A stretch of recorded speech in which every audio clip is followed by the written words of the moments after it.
Hello again, great to have you with us. I'm Bob Henderson. I'm affectionately known around here as the Nomad Dad. I'm the father of Andrew Henderson, the Nomad Capitalist. And we're talking more this time about the proposal for increased taxes in the United States. Have to pay for those trillions of dollars of additional spending somehow. I guess the Federal Reserve can continue to monetize the debt by buying all the bonds that the government has to sell to have the money to pass out stimmy checks and what have you. But I can't imagine that can last forever. Maybe we've reached the point of no return. That's a little bit above my pay grade, but I am quite concerned about it.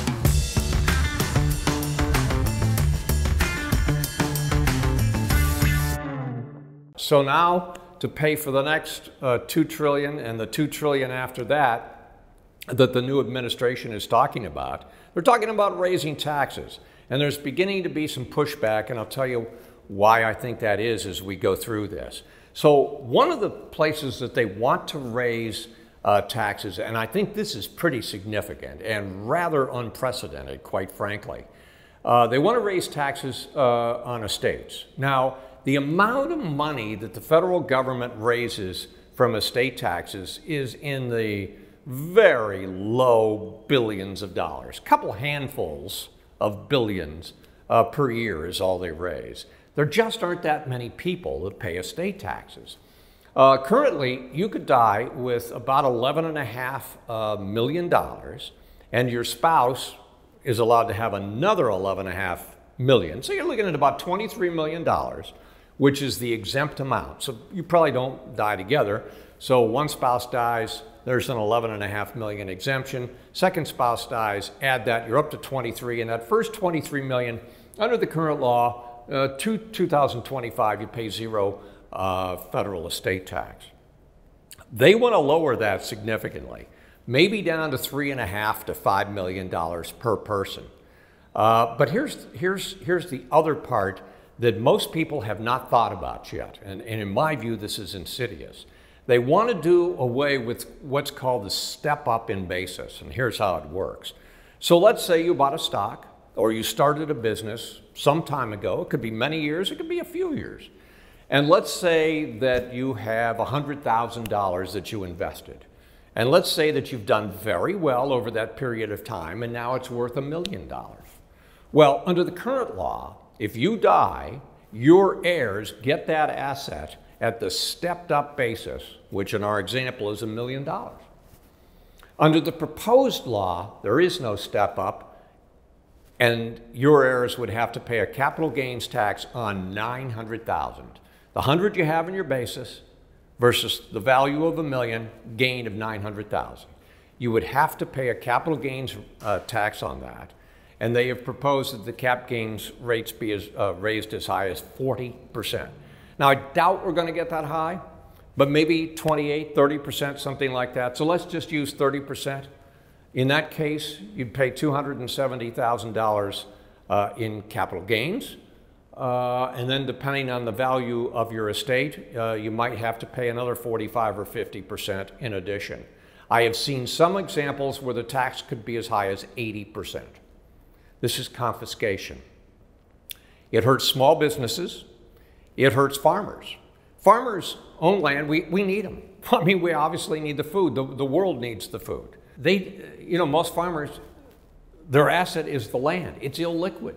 So they are going to have to sell that land. Everybody knows that they have to sell the land just to raise money to pay the tax. It's probably going to hurt the value. Okay? Now, I was in the wealth management business for 39 years. I started out in the life insurance business. You know what the most lucrative part of the life insurance business is? Selling lots of life insurance to people to help defray estate taxes. Since 1997 or so, the exemption amounts have steadily risen from, I believe, about $1 million now up to the $11.5 million. So it means that a lot less life insurance has been sold to help pay for estate taxes over the last 25 years or so. Well, that's going to come back with a vengeance. But the point is, if the entrepreneur has to take money out to pay insurance premiums so that his heirs will have the money to pay the tax without having to sell some asset at some ridiculously low value. What does that mean? Well, it enriches the insurance agent. But that premium, how many jobs does that cost? Because the owner only has so much money that they take in revenue.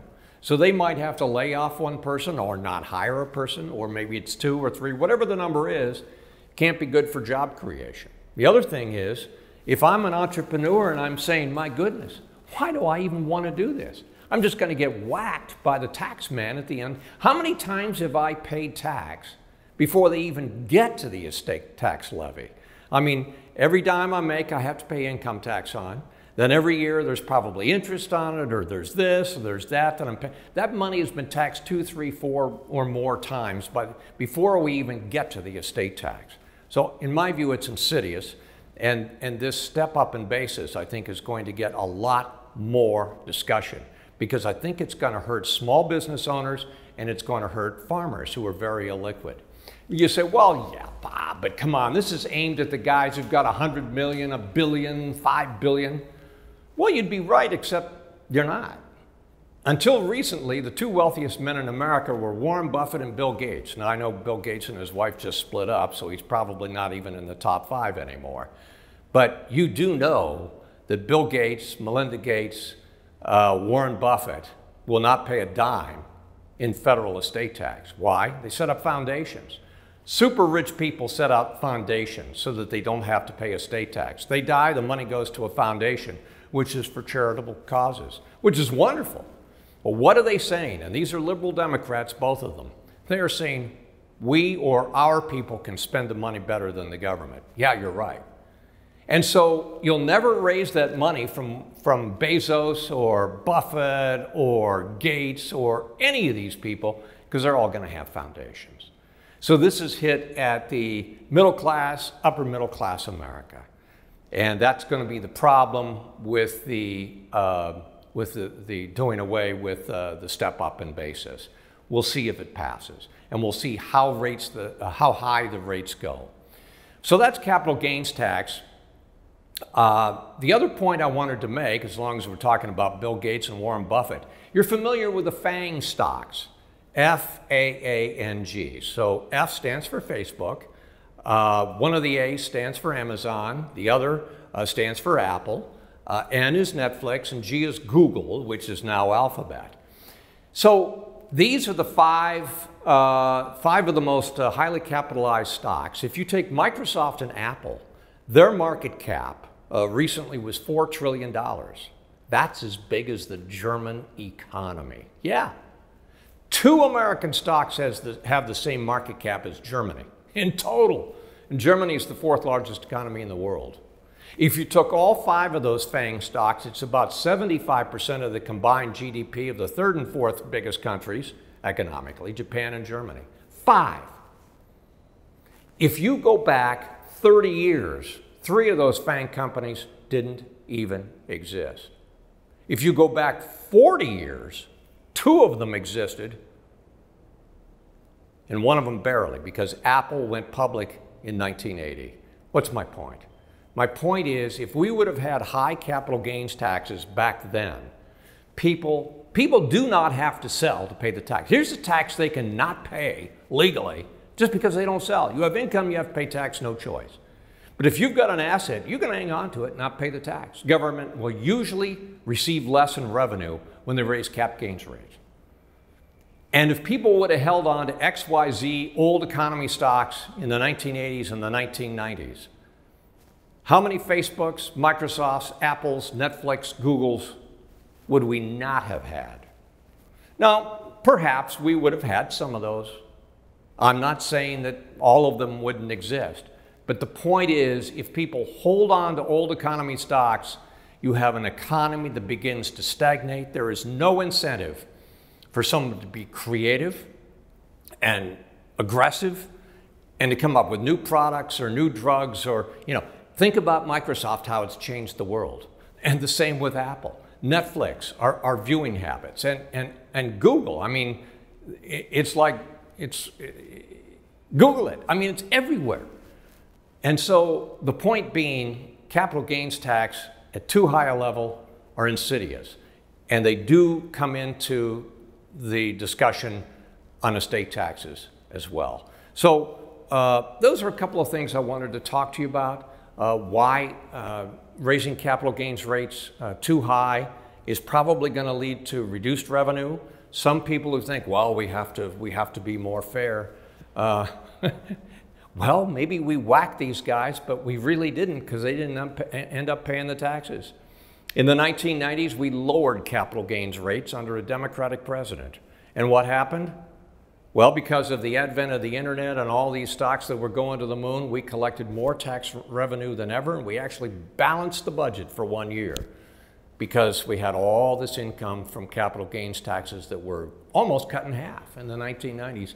With Bill Clinton as president. So that's typically what happens. You'll raise more revenue with lower rates. The point is, why don't we find a rate that's going to maximize the revenue rather than setting a rate designed just to punish somebody or just to score political points if you're a politician and you can tell some of your base, see, I raised taxes on these guys.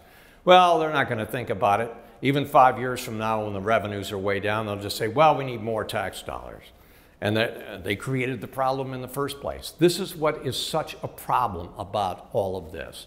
So this is going to wrap up this session. Just wanted to give you a perspective on what's happening with the estate tax, what's happening with capital gains. They've talked about raising them as high as 40%. From what I'm reading, it might get to 28%. The corporate taxes, which were the highest in the world, prior to 2017, got reduced down to 21. They're talking about raising them somewhere from 25 to 28.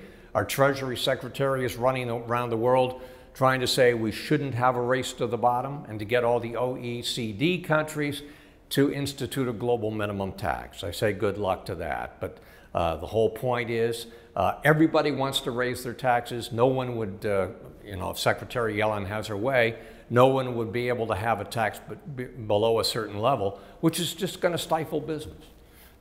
So that of course is going to hurt big companies more, but that filters down to fewer jobs and so on and so forth, and probably doesn't raise anywhere near the revenue. It should all be about revenue generation, not the rate per se.